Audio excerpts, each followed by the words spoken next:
I've always believed that the end of a party reveals more truth than the beginning. People loosen up, masks slip, and the stories they've been holding back finally leak through the cracks. But I never imagined that the truth I'd face would come from my own wife, and that it would feel like the floor beneath me had just opened up. The night started out harmless enough. Ryan hosted one of his usual gatherings at his lake house on Lake Norman, North Carolina. The kind where the lights feel warmer than the conversations and the music hums just loud enough to blur the awkward pauses. Megan was glowing, laughing louder than usual, moving through the rooms like she belonged to every person she spoke to. I tried to match her energy, but I've never been the center stage type. I stood by the balcony door, nursing my drink, watching everyone settle into their roles. When the clock crept past midnight, the crowd thinned. Shoes were kicked off, jackets collected jackets, and people began drifting toward the exit with soft goodbyes. I was ready to leave. Megan, though, was still mid-story, surrounded by Ryan, his girlfriend Leah, and my sister-in-law Kelsey. Her cheeks were flushed, her smile too wide, her voice just a bit sharper than normal. Something felt off, but I brushed it aside, chalked it up to party energy. "Hey," I said gently as I walked toward their circle. "We should get going. It's late." Megan looked at me like she'd forgotten I was even there. Her smile didn't fade, but it changed, like she'd switched to a different version of herself. Ryan raised an eyebrow at me, sensing the shift. Leah tucked her legs under her and leaned forward, suddenly curious. But it was Kelsey who spoke first. "Before you two go," she said, looking strangely hesitant. "Megan, are you sure you want to?" Megan cut her off with a wave of her hand, a laugh bubbling out. "Oh, come on, Kelsey. It's not a big deal. I'm done hiding things. Tonight feels too good. I want to be honest for once." A weighted silence fell over the room. Not heavy but tense, like the moment before you open a message you're afraid to read. I felt my stomach tighten. "Megan, what are you talking about?" She looked at me with a softness that didn't match anything else about her in that moment. A softness that somehow made it worse. "Ethan," she said, dragging out my name as though she were tasting it for the first time. "I've been meaning to tell you this, and I think everyone here deserves to hear it too, because they've watched us pretend." Pretend. The word hit harder than I expected. I glanced at Ryan, who shifted uncomfortably. Leah placed her hand on his knee. Even Kelsey looked like she wanted to disappear. "Megan," I repeated slower this time, "what are you about to say?" She took a deep breath, dramatic, deliberate. And in that split second my chest tightened with dread. I realized she'd been rehearsing whatever this was. "I'm not happy," she said. The room froze around us. "I haven't been happy for a long time, Ethan.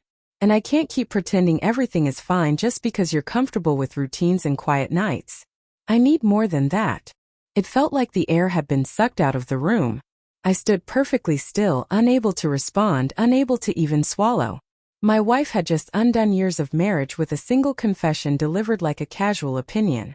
"I want to live," she continued, her voice gaining a strange brightness. "I want excitement. I want passion, adventure, spontaneity. I want things you don't give me anymore." Everyone stared at her. Everyone except me.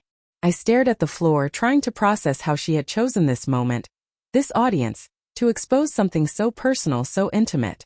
Ryan cleared his throat. "Megan, maybe this isn't the right time." "No," she said firmly. "This is the exact right time." I felt suffocated. Ethan deserves to know, and I deserve to breathe. Her hand brushed her hair behind her ear, trembling just slightly for the first time. "I'm leaving," she finally said. "Not tonight, but soon. I've made up my mind." That was the bomb. Kelsey gasped. Leah's hand tightened around Ryan's arm. Someone muttered, "Holy hell," but the sound barely registered in my ears. I looked at my wife, my partner, the woman I thought I knew, and all I saw was a stranger who had rehearsed a performance. A stranger who believed I would just quietly accept it. But I didn't say a word. Not then. Because the real shock, the deeper truth was still coming.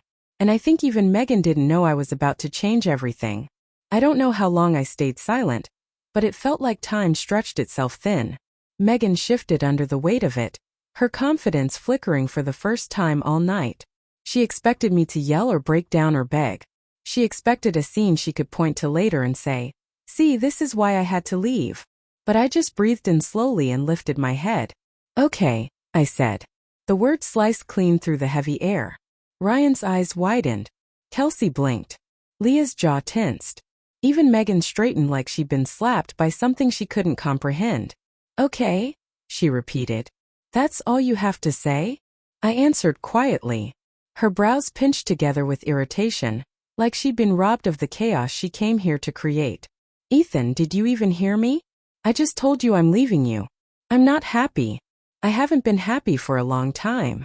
I heard you, I said. I also heard that you've been pretending. For how long, Megan? She looked away. A red flag. Kelsey watched her sister closely, lips pressed into a thin line. Megan? I asked again. She sighed dramatically. Does it matter? Things fade, Ethan. People change. That's not an answer. Something cracked in her expression. Not regret, not sadness, but something much colder. Fine, she snapped. 2 years, maybe more. Happy now. 2 years. 2 years of her smiling, laughing, planning holidays, leaning on me, sleeping beside me while feeling nothing real. 2 years of quiet distance disguised as busy schedules and mood swings. I didn't break. I didn't crumble. Instead, a strange clarity washed over me. You should have just told me, I said softly. She scoffed. You wouldn't have listened. You never tried.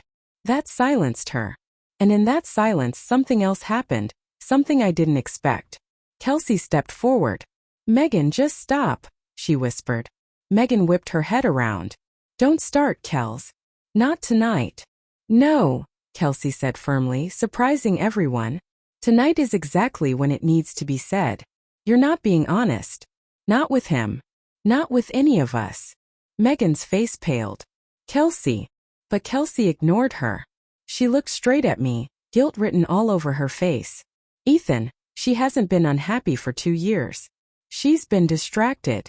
And it wasn't because of routines or quiet nights. The atmosphere shifted violently, like the room itself braced for impact. I didn't breathe. Ryan didn't blink. Leah subtly moved away from Megan as though the truth might stain her. Kelsey, Megan hissed. Don't you dare. She's been texting someone, Kelsey said, voice cracking. Meeting someone. Someone she said made her feel alive. Someone she said made her realize you were too steady. Her words, not mine. The bomb Megan had dropped earlier was nothing compared to this one. My vision tunneled for a moment, not from shock, but from something colder, confirmation. A truth I had already suspected in the quiet spaces of our home. Megan lunged toward her sister. You didn't have to say that. Kelsey stepped back, tears building. I had to. He deserved the truth, Megan. Not this performance. Everyone stared at Megan now, not with sympathy, but with a mix of disbelief and anger. Ryan ran a hand through his hair and muttered, Jesus. Megan turned to me, eyes desperate, but her voice stayed defensive. It wasn't like that, Ethan. It wasn't serious. I just needed something different. My voice was steady, calmer than even I expected. So you found someone else while pretending to work on our marriage. She flinched. It was emotional, not physical. That's still cheating. Her mouth opened then closed. She had no argument left. The room felt smaller, like the entire night had collapsed into a single point where truth reshaped everything. I'm done, I finally said. Her lips trembled. Don't say that. You don't mean it. Yes, I replied. I do. But Ethan, we can fix this. We can talk. You don't get to decide what we fix anymore. It wasn't shouted. It wasn't cruel. It was simply final. I took my jacket from the couch and slipped it on. Ryan stood quickly. You need anything? Want me to drive? I'm good, I said. Thank you. As I walked toward the door, Megan reached for my arm, but I stepped back. The message was clear. Ethan, please, she whispered, her voice finally cracking. I paused with my hand on the doorknob. You wanted excitement, I said quietly. Consider this the beginning of it. And then I left, calm, steady, and done. Behind me I heard Ryan curse, Leah whisper something, and Kelsey begin to cry. But Megan's voice, the one that had dominated the room minutes ago, never came. Some endings aren't loud. Some endings are just truth finally spoken aloud. And this one was overdue.